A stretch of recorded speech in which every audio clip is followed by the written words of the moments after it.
Bismillahirrahmanirrahim. Alhamdulillahirabbil alamin wassalatu wassalamu ala asyrafil anbiya'i wal mursalin wa ala alihi wa sahbihi wa man tabi'ahum bi ihsanin ila yaumiddin, amma ba'd. Alhamdulillah, kita kembali melanjutkan kajian kita pada subuh hari ini, lanjutan pembahasan kitab Taisir Al-Karim Ar-Rahman fi Tafsir Kalamil Mannan karya Syekh Abdurrahman Ibn Nasir Sa'di rahimahullahu taala rahmatan wasi'ah. Kita masih pembahasan surah An-Nisa ayat 32 tentang larangan seseorang itu iri kepada orang lain atas nikmat yang Allah berikan kepada mereka. Karena nikmat yang Allah berikan atau yang dimiliki oleh orang lain adalah pemberian Allah. Ketika kita tidak senang atas nikmat tersebut, berarti kita tidak senang atas keputusan dan ketetapan Allah Subhanahu wa taala. Maka kalau kita ingin juga nikmat yang sama, tidak perlu iri, tapi kita memohon kepada Allah agar juga diberi nikmat yang sama dan senantiasa berusaha. Tapi jangan sampai usaha kita itu menjadi pangkuan kita, jangan bergantung pada usaha kita. Usaha hanya sebagai wasilah untuk mendapatkan karunia tetap Allah yang menentukan nikmat yang akan diberikan kepada kita. Kemudian Syekh rahimahullah taala melanjutkan, walihada qala taala, oleh sebab ini Allah Subhanahu wa taala berfirman, lirrijali nasibun mimma iktasab, bagi laki-laki ada haknya, ada bagiannya. Untuk laki-laki ada bagian dari apa yang mereka usahakan. Ai min a'malihimil muntijah, dari amalan-amalan mereka yang membuahkan hasil, yang memberikan hasil. Lil matlub, hasil yang diinginkan. Dia pergi bekerja mencari nafkah, dia dapat apa yang dia inginkan. Dia pergi menuntut ilmu, dia raih apa yang dia tuntut, ya. Karena Allah Subhanahu wa taala memberikan kita sesuai dengan semangat yang kita miliki, ya. Dan semangat ini harus dibarengi dengan usaha. Kalau kita semangat menuntut ilmu tapi tidak belajar, tidak hadir ke majelis-majelis ilmu, maka itu tamanni namanya, hanya angan-angan belaka, ya. Begitu juga yang ingin mendapatkan nikmat dunia, harta, jabatan, dan nikmat-nikmat yang lainnya, dia memohon kepada Allah Subhanahu wa taala dan tetap berusaha. Apa yang dia usahakan, hasilnya untuk dia. Apa yang dia lakukan, maka karuniahnya atau usahanya itu dia sendiri yang akan mendapatkan hasilnya. Walin nisa'i nasibun mimma iktasabn, dan bagi perempuan juga ada bagian. Untuk perempuan ada bagian dari apa yang mereka usahakan. Di sini menunjukkan kesetaraan antara laki-laki dan perempuan di dalam Islam, ya. Menunjukkan bagaimana Islam memberikan posisi yang sempurna kepada kaum wanita, karena disetarakan dalam masalah hak kepemilikan. Jadi laki-laki punya hak kepemilikan, begitu juga dengan perempuan punya hak kepemilikan. Beda dengan di masa jahiliyah. Di masa jahiliyah dan di umat-umat terdahulu, itu mereka tidak memberikan hak untuk seorang wanita. Hartanya istri dikuasai oleh suaminya. Begitu juga mereka tidak memberikan hak kepemilikan kepada anak-anak perempuannya. Di sini Allah Subhanahu wa taala menunjukkan bahwasanya seorang wanita juga punya hak memiliki apa yang telah dia usahakan. Fakullum minhum la yanaluhu ghaira maktasabahu. Fakullum minhum la yanaluhu ghaira maktasabahu wa ta'iba fihi. Masing-masing laki-laki maupun perempuan tidak meraih sesuatu selain apa yang dia usahakan dan apa yang ia bersusah payah di dalam meraihnya. Hanya Allah Subhanahu wa taala berfirman, wala taksibu kullu nafsin illa 'alaiha. Wala taksibu kullu nafsin illa 'alaiha. Setiap jiwa tidak mendapatkan atau tidak meraih sesuatu, menanggung sesuatu, mempertanggungjawabkan sesuatu kecuali apa yang dia perbuat sendiri. Wala taksibu kullu nafsin illa 'alaiha. Karena Nabi sallallahu alaihi wasallam bersabda, inna min atyabi ma akala ar-rajulu, di antara yang terbaik yang dimakan oleh seseorang, min kasbihi, adalah hasil dari usahanya. wa inna waladaka min kasbik, dan anakmu itu adalah bagian dari usahamu. Jadi anak itu adalah hasil dari usaha orang tuanya. Maka semua yang diraih oleh anak itu adalah milik kedua orang tuanya. Semua kebaikan-kebaikan itu adalah milik orang tuanya juga. Bahkan dari segi harta juga.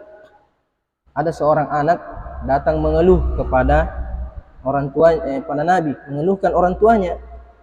Kenapa? Karena orang tuanya ini, bapaknya ini minta hartanya, minta uang sama anaknya. Minta uang kepada anaknya, mengatakan saya yang kerja, bapak saya yang minta. Rasulullah sallallahu alaihi wasallam mengatakan, anta wa maluka liwalidika, anta wa maluka liwalidaik, kamu dan hartamu milik orang tuamu. Jangan kikir terhadap kedua orang tua, karena apa yang kita miliki itu hasil dari usaha kedua orang tua kita juga. Jadi kata Rasulullah, kamu dan hartamu milik orang tua. Jadi berikan apa yang mereka butuhkan selama kita mampu dan selama tidak menzalimi istri dan anak-anak. Karena tetap istri dan anak-anak itu lebih didahulukan, atau mereka juga punya hak dari harta yang kita miliki. Tapi kedua orang tua juga punya hak. Jadi seseorang merasakan atau mendapatkan apa yang telah dia usahakan, baik usahanya itu secara langsung ataupun secara tidak langsung. Ayat ini juga menjadi pertimbangan atau menjadi penekanan supaya tidak mencampur adukkan antara harta istri dan suami. Karena ini yang banyak sekarang, yang lagi tren. Tidak jelas mana hartanya istri, mana hartanya suami. Sehingga istilahkanlah harta gonogini. Ini banyak menimbulkan masalah. Sering menimbulkan masalah. Karena bertentangan dengan hukum syar, bertentangan dengan ayat ini. Bagi laki-laki punya harta tersendiri, perempuan juga punya harta tersendiri, tidak bisa dicampur adukkan. Karena kalau dicampur adukkan tidak tahu ini hartanya siapa, ini hartanya siapa. Bisa jadi seorang suami ingin bersedekah, tidak bisa.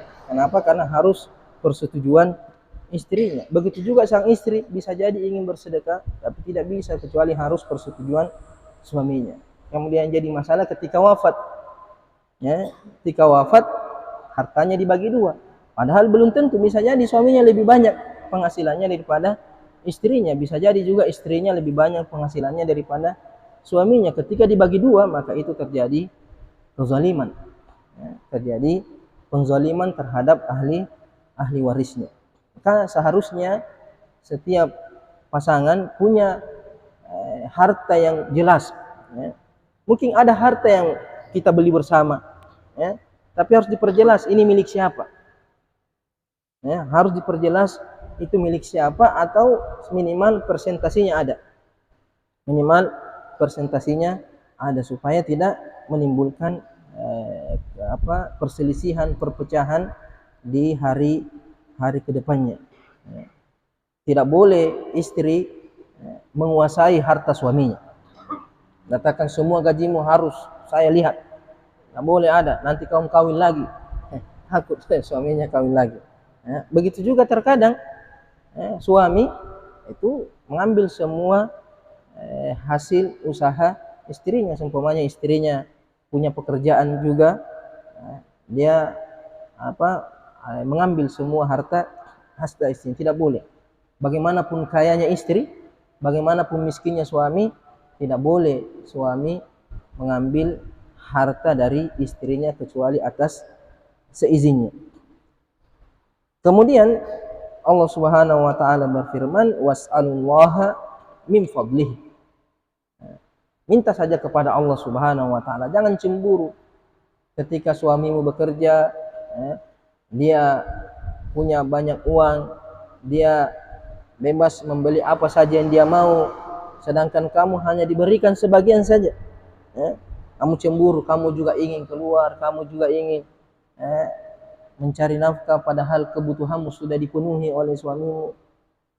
Jangan iri dengan kelebihan-kelebihan yang diberikan Allah kepada suami. Begitu juga dengan suami, jangan iri kepada istrinya. Mungkin istrinya orang kaya, dapat warisan dari orang tuanya, punya rumah, dia tidak ada. Jangan iri sehingga kamu minta kepada dia, minta secara paksa atau kamu bujuk supaya hartanya itu diserahkan kepadamu. Atau bahkan terkadang di masa sekarang ini tidak sedikit itu mempekerjakan istrinya. Banyak laki-laki itu sekarang sengaja memang cari istri yang berpenghasilan, supaya minimal meringankan dia dari urusan-urusan rumah tangga, atau minimal dia bisa tidur di rumah, istrinya yang bekerja. Apalagi memang di masa sekarang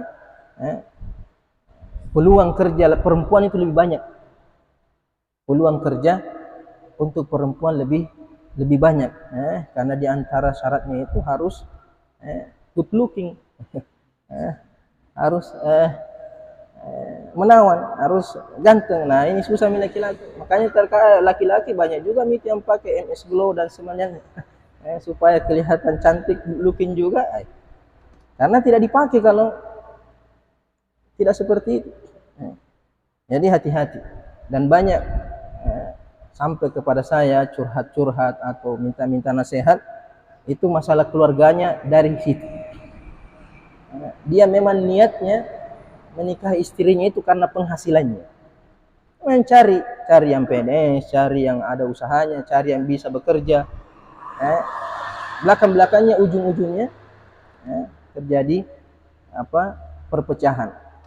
Karena nanti ayat selanjutnya itu lirrijali qawwamuna 'alan nisa, laki-laki itu menjadi penganyom, menjadi pelindung, yang menjadi bertanggung jawab kepada seorang istri. Itu diantara syaratnya adalah dengan harta yang dia berikan kepada istrinya, dari harta yang dia berikan. Bima faddalallahu ba'dhum 'ala ba'd wa bima anfaqu min amwalihim. Jadi al-qiwam lirrijal itu apabila laki-laki suami yang menafkahi istrinya. Tapi kalau terbalik, maka qiwam ini akan hilang. Sosok kepemimpinan ini akan hilang, maka yang akan memimpin adalah sang istri. Bagaimanapun baiknya istri, bagaimanapun ikhlasnya istri memberikan kepada suaminya hasil dari usahanya, tetap ketika nafkah keluarga ikut ditanggung oleh istri, maka tetap suami itu pasti turun derajatnya, pasti turun ucapannya, tidak bisa berbuat apa-apa, tidak bisa berbuat banyak, keputusannya pasti akan berpengaruh. Sehingga inilah yang membuat kacau rumah tangga. Kenapa? Karena tidak ada pemimpin. Bayangkan kalau dalam satu negara dua pemimpinnya, satu ingin A, satu ingin B, pasti akan kacau. Dan yang susah adalah rakyatnya. Hanya harus ada satu, ada presiden, ada wakilnya saja. Kalau dua presidennya, kacau. Begitu juga dalam rumah tangga. Kalau dua yang penentu keputusan, maka pasti keluarga itu kacau. Pasti keluarga itu akan kacau. Dan kasihan anaknya, bapaknya bilang harus begini, mamanya bilang harus begini, sehingga tidak. Makanya kalaupun memang nanti sang istri memberikan kepada suaminya, maka tetap suami harus dihormati. Tetap suami harus dihormati, sekalipun mungkin kita ikut memberi nafkah, karena itu sedekah, bukan kewajiban. Beda suami wajib menafkahi istrinya, tapi kalau istri memberi sesuatu kepada suaminya, maka itu adalah sedekah. Sebagaimana Zainab istri Abdullah bin Mas'ud, ketika Nabi memberikan motivasi untuk bersedekah kepada wanita-wanita sahabat di masanya, Zainab ini ingin bersedekah di luar. Abdullah bin Mas'ud mengatakan, saya lebih berhak kamu sedekahi, karena saya juga miskin. Abdullah bin Mas'ud miskin, istrinya kaya. Jadi dia bilang kepada istrinya, dan tak usah sedekah di luar, sedekah ke saya saja. Tapi istrinya tidak mau. Nah, tunggu dulu, saya tanya dulu Rasulullah sallallahu alaihi wasallam. Apakah memang kamu lebih pantas untuk disedekahi atau di luar? Akhirnya Zainab datang kepada Nabi sallallahu alaihi wasallam mengatakan, ini suami saya. Ibnu Mas'ud mengatakan dia lebih pantas untuk saya sedekahi. Kata Rasulullah, "Na'am." Ya, suamimu lebih pantas untuk kamu sedekahi. Begitu pula dengan anak-anaknya. Bukan kewajiban. Istri sekaya apapun, dia tidak punya kewajiban menafkahi suaminya dan anak-anaknya. Bahkan pakaian dia bukan suami yang harus membelikan. Pakaian istri, pakaian anak itu bukan kewajiban, keharusan bagi sang istri. Suami harus menanggung semuanya, makanan, pakaian, sekolah, semua ditanggung suami. Kalau tidak, maka dia berdosa. Maka dia berdosa. Makanya jangan pikirannya sebelum menikah mencari istri yang punya penghasilan. Artinya jangan itu jadi tujuan utamanya, karena pasti akan memberikan dampak yang buruk dalam keluarga itu. Niatkan karena Allah Subhanahu wa taala. Kalau ada rezeki dari pasangannya, alhamdulillah, tapi jangan itu jadikan tujuan utama. Karena di sini wala tatamannau ma faddalallahu bihi ba'dakum ala ba'd.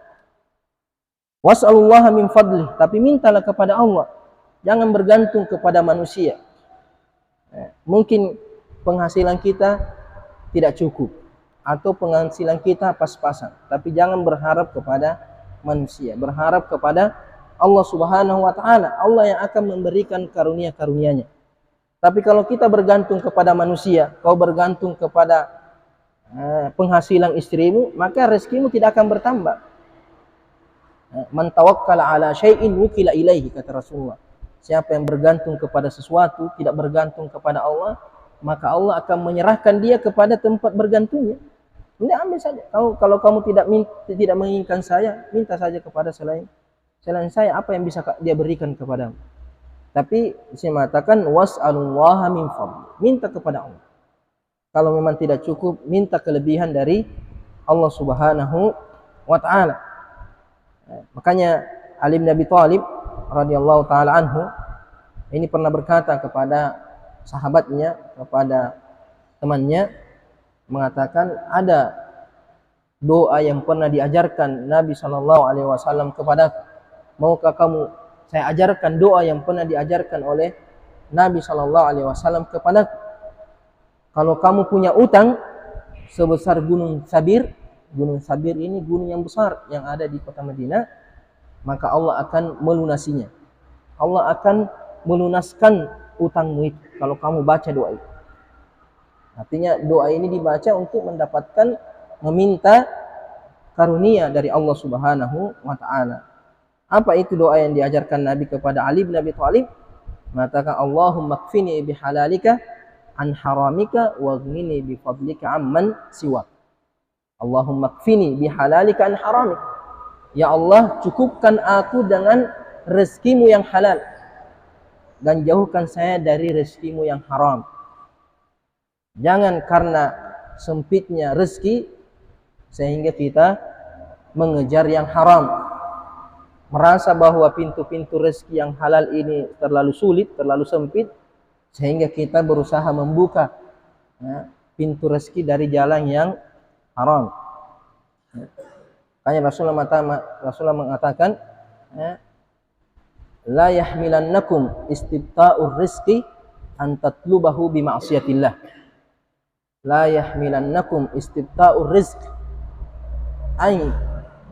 an tatlubahu bi ma'siyatillah. Jangan sampai lambatnya rezeki itu datang mendorong kamu untuk mencarinya, meraihnya dengan cara yang haram. Karena rezeki ini sudah ditanggung oleh Allah Subhanahu wa taala. Sebelum kita lahir di dalam perut ibu itu sudah dicatat. Asyaqiyun am sa'idun. Dia sengsara atau dia bahagia, berapa rezekinya. Semua yang akan kita makan di dunia ini, semua nikmat yang akan kita manfaatkan di dunia ini sudah dicatat oleh Allah. Tidak akan berkurang dan tidak akan bertambah. Tidak akan berkurang dan tidak akan bertambah. Kita tidak akan mati kecuali rezeki itu sudah kita nikmati. Tidak akan wafat sebelum semua rezeki yang dicatat bagi kita sudah kita rasakan. Ya. Makanya di hadis lain Nabi SAW bersabda, "Lau haraba ibnu Adam min rizqi." Kalau anak cucu Adam itu lari dari rezekinya, dikejar sama rezekinya, dia tidak mau lari, menghindar dari rezeki yang sudah ditakdirkan, la adrakahu rizquhu kama adrakahu ajaluh. Maka rezekinya pasti sampai ke dia sama seperti ajal. Ajal sudah ditakdirkan. Mau lari kemana, pasti ajal itu akan sampai kepada kita. Walau kuntum fi burujin musyayyadah. Sekalipun kamu berada di dalam ruangan paling aman, paling kuat, tempat yang paling tinggi, kamu lari ke Mars, lari ke bulan, lari ke bintang, takut dengan kematian, pasti kematian itu akan datang. Nah, sama dengan rezeki. Biar kamu lari, biar kamu tidak mau, rezeki itu akan datang sebelum kita wafat. Makanya kata Rasulullah, jangan sampai lambatnya rezeki. Allah menentukan rezeki itu sesuai dengan waktunya. Oh, kamu nanti sekian kamu dapat hari ini, sampai kita mati. Allah sudah bagi-bagi rezeki kita. Ada yang langsung dikasih banyak, ada yang dikasih sedikit-sedikit, ada juga nanti di akhir hidupnya baru dikasih banyak. Jadi Allah membagikan rezekinya sesuai dengan kehendak Allah Subhanahu wa taala, bukan sesuai dengan kehendak kita. Bukan sesuai dengan kemauan kita. Kapan Allah menginginkan rezekinya diberikan, kita diberi. Berapa banyak, berapa yang Allah inginkan. Kita cuma berusaha. Makanya minta kepada Allah. Makanya la yahmilannakum istibta'ur rizqi an tahmilahu bi ma'siyatillah fa inna ma 'indallahi la yunalu illa bi ta'atih. Karunia yang berberkah, rezeki yang berberkah dari Allah itu tidak akan bisa diraih kecuali dengan ketaatan. Kalau mau rezeki yang berberkah, raihlah dengan cara yang baik. Kalau kamu kejar dengan cara yang haram, maka haram juga dan tidak akan lebih. Jadi ketika mencari nafkah, kalau kita pakai yang halal, kita dapat yang halal. Begitu juga kalau kita cari dengan cara yang haram, kita dapat yang haram dan tidak akan menambah. Jadi jangan berpikir kalau kita pakai cara yang haram, rezeki kita bertambah. Tidak. Itu juga yang kamu dapat. Itu juga yang sudah ditetapkan Allah Subhanahu wa ta'ala. Jadi kita saja, mau rezeki ini kita ambil dengan cara yang halal, ikuti aturan. Mau kita dapatkan dengan cara yang haram, silakan melanggar, kamu dapat dosanya dan rezekimu tidak bertambah. Itu tonji. Sebagaimana dalam hadis Nabi SAW mengatakan, man kanatid dunya hamma. Siapa yang dunia ini jadi pikiran utamanya, jadi ingin angan-angannya, jadi harapannya, jadi tujuannya, hanya dunia saja yang dia pikirkan. Bagaimana memperbanyak harta, bagaimana mengumpulkan harta. Ja'alallahu faqrahu baina ainaihi. Maka Allah menjadikan kemiskinan di depan matanya. Pokoknya tidak ada pernah rasa cukup. Selalu kekurangan. Padahal sudah banyak. Sudah kaya raya tapi tidak pernah merasa cukup. Ditampung. Ada orang minta sedekah, saya masih kurang. Ada zakat, tidak cukup. Selalu ditampung hartanya. Ja'alallahu faqrahu baina ainaihi wa farraqa lahu syamlah. Dan Allah mempersulit urusan dunianya. Coba lihat orang yang mengejar dunia itu tidak pernah tenang. Rumahnya sudah besar, ber-AC, kasurnya empuk, tidak bisa tidur. Dia pikir hartanya, tidak bisa tenang, makan tidak enak. Kenapa? Harta terus yang dia pikirkan. Wa farraqa lahu syamlah wa lam yu'tihi minad dunya illa ma qaddara. Dan tidak mendapatkan dunia kecuali yang sudah ditakdirkan juga. Jadi susah-susah yang dia dapat itu tonji yang sudah ditakdirkan. Ada orang santai-santai saja. Wa man kanatil akhiratu hamma, kata Rasulullah, siapa yang akhirat menjadi tujuannya, ja'alallahu ghinahu baina ainaihi. Allah jadikan kekayaan di depan matanya. Artinya selalu merasa cukup apa yang dia miliki. Apa yang Allah kasih, alhamdulillah. Dia tidak pernah iri terhadap apa yang Allah berikan. Allah tuh yang kasih. Apa yang saya dapatkan, Allah yang kasih. Apa yang dia dapatkan, Allah yang kasih. Allah Maha Adil, Allah Maha Bijaksana, Allah Maha Mengetahui. Syukuri apa yang Allah berikan. Kemudian kata Rasulullah, wa jama'alahu syamlah. Semua urusannya dimudahkan. Kalau dapat yang dia inginkan, alhamdulillah. Kalau tidak dapat, dia bersabar. Selalu tenang. Susah, senang, selalu alhamdulillah ala kulli hal. Kalau dia dapat sesuatu yang dia inginkan, alhamdulillahilladzi bi ni'matihi tatimmus shalihat.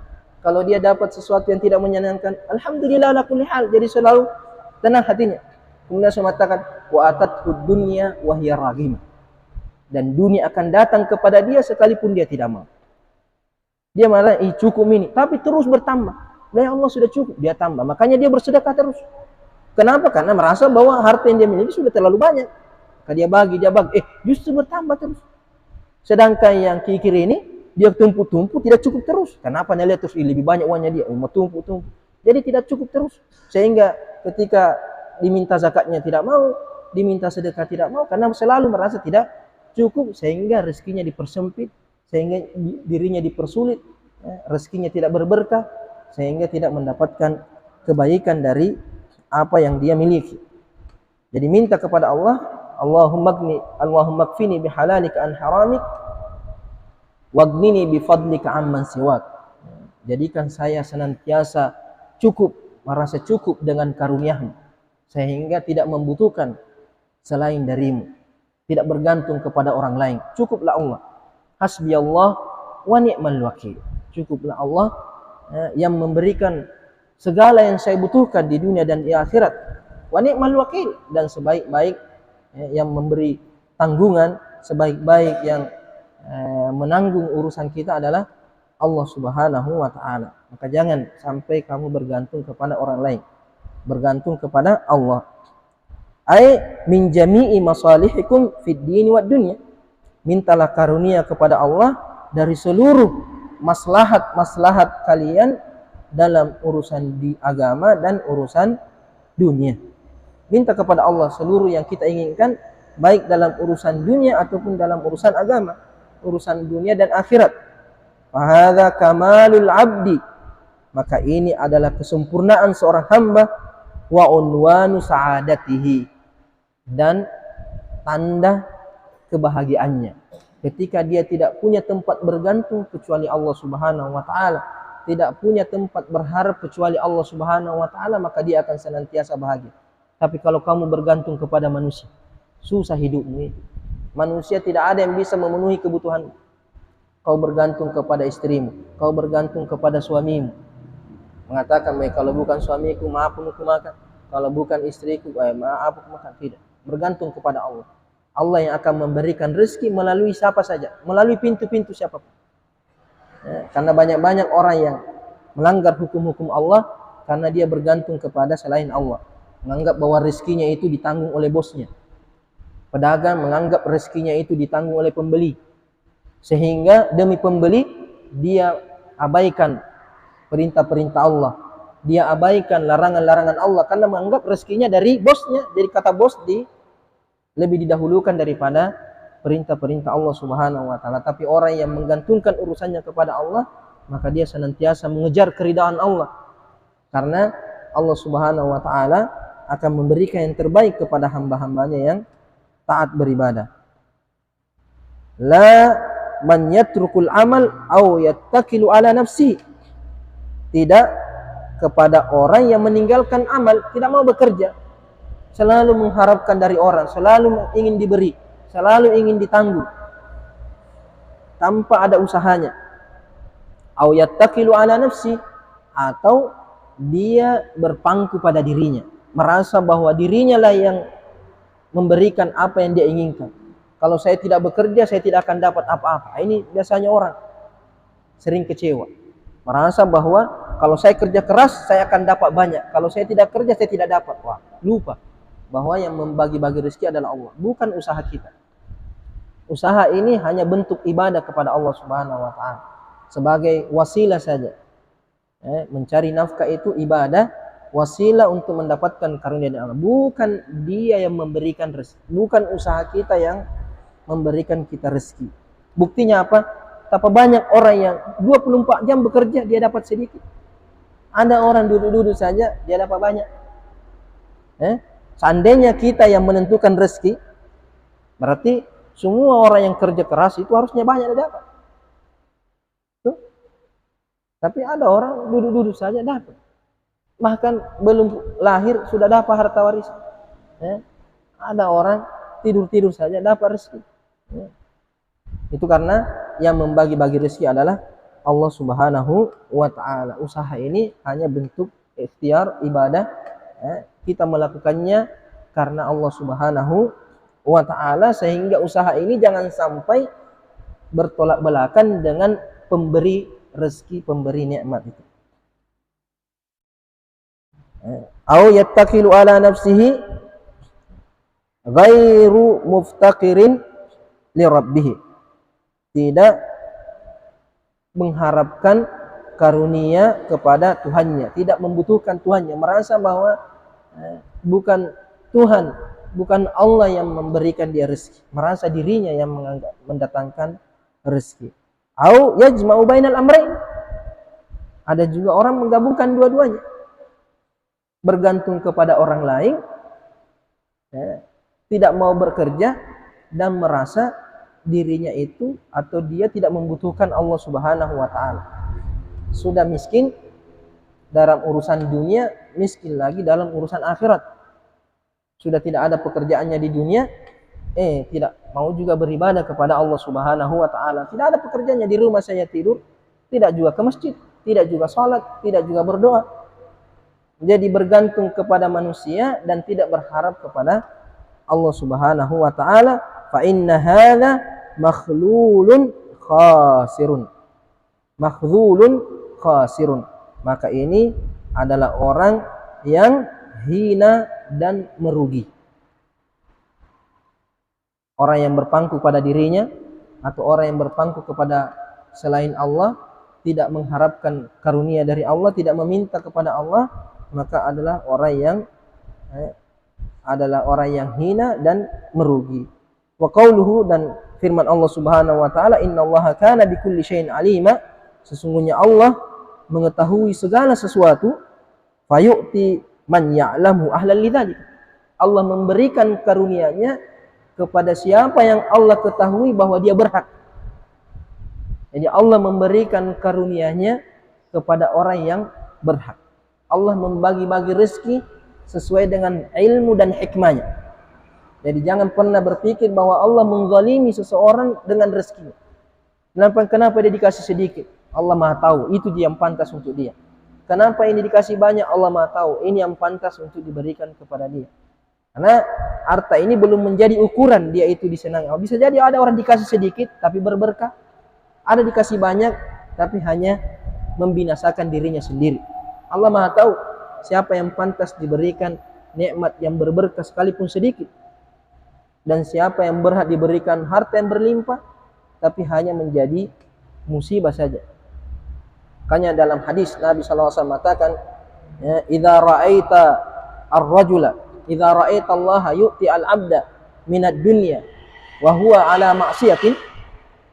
Kata Rasulullah, kalau kau melihat Allah memberikan kepada seseorang dunia padahal dia dalam keadaan maksiat, pelaku maksiat tapi dikasih dunia, fa'lam annahu istidraj, maka tahuilah bahwa itu hanya istidraj, pancingan saja.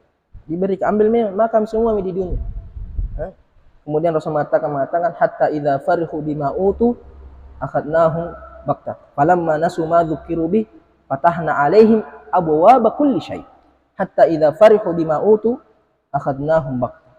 Jadi ketika dia lupa terhadap agama Allah, lupa kepada Allah, lupa perintah-perintah Allah, meninggalkan perintah-perintah Allah dan meninggalkan larangan-larangan Allah, fatahna alaihim abwaaba kulli syai. Kami bukakan seluruh pintu-pintu dunia.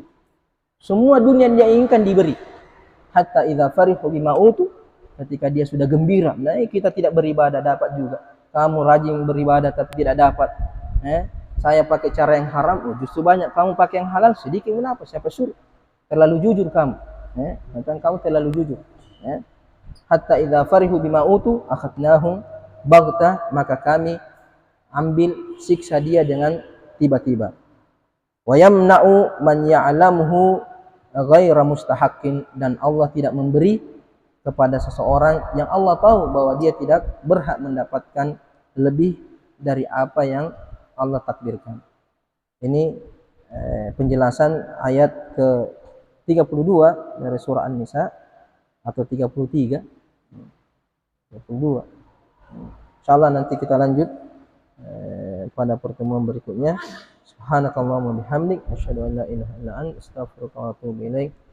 Assalamualaikum warahmatullahi wabarakatuh. Bismillahirrahmanirrahim. Alhamdulillah. اللهم علمنا ما ينفعنا وانفعنا ما علمتنا اللهم ارزقنا علما اللهم انا نعوذ بك من لا ينفع ومن لا يشفع نفسنا فاشهد من داع لا يستجاب له وصلى الله على سيدنا محمد وعلى اله وصحبه وسلم الحمد لله رب العالمين الفاتحه